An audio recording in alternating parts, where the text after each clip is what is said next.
മാലദ്വീപർക്ക് മീൻ കിട്ടി എന്താ ചെയ്യുന്നതെന്ന് കാണണോ? എങ്കിൽ വീട് ഒന്ന് കണ്ടുനോക്കടോ. ഇതാണ് നമ്മുടെ ഫിഷിംഗ് സ്പോട്ട്. നമ്മുടെ ചേട്ടന്മാർ ചൂണ്ടയൊക്കെ സെറ്റ് ചെയ്യുന്നത്.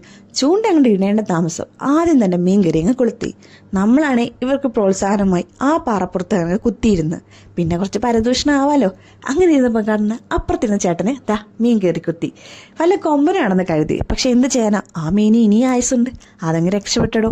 അത് കഴിഞ്ഞ് പിന്നെ അങ്ങോട്ട് കുത്തിയിരുന്നപ്പോഴാണ് ഇപ്പുറത്തിരുന്ന ചേട്ടൻ എനിക്കെന്തോ കുത്തിയിട്ടുണ്ടെന്ന്. ഇതെങ്കിലും ഒന്ന് കിട്ടണേ ദൈവത്തിനോട് പ്രാർത്ഥിച്ച്.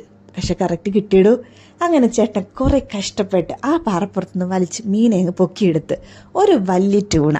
പിന്നെ ഇവർക്കിതൊക്കെ എന്ത് കഷ്ടപ്പെടും. ഇവർക്ക് ചൂണ്ടയിടുന്നതും എടുക്കുന്നതും ഒക്കെ ഒരു ഈസി പണിയാണ്. കണ്ടു നിൽക്കുന്ന നമുക്കാണ് ഇത് ഇച്ചിരി ബുദ്ധിമുട്ടുള്ള പണിയാണെന്ന് തോന്നുന്നത്. അതൊക്കെ കഴിഞ്ഞ് ഇവർ നേരെ അതിനെ പാറപ്പുറത്തുനിന്ന് ഇറക്കി അവിടെ കൊണ്ടിട്ട് ചൂണ്ടയൊക്കെ എടുത്ത്. പിന്നെ നമ്മൾ വിചാരിക്കും ഈ കിട്ടിയ മീനെ ഇപ്പം തന്നെ ഇവർ കൊണ്ടുവന്ന് കറി വെക്കുന്നു. വെറുതെയാടോ, ഇവരിത് എൻ്റർടൈൻമെൻറ്റിനാണ്, അല്ലാതെ വേറെ ഒരു ആവശ്യത്തിനും ഇല്ല. ഇവരുടെയൊക്കെ വീട്ടിൽ ഇഷ്ടംപോലെ മീൻ സ്റ്റോക്ക് ഉണ്ടാവും. അപ്പം ഇന്നത്തെ മീൻ എന്താ ചെയ്തതെന്ന് അറിയണ്ടേ? നേരെ പ്രോത്സാഹനം കൊടുത്ത് നമുക്ക് തന്നെ തന്നടോ. കാരണം അത്രയ്ക്ക് പ്രോത്സാഹനമാണ് നമ്മൾ കൊടുത്തത്.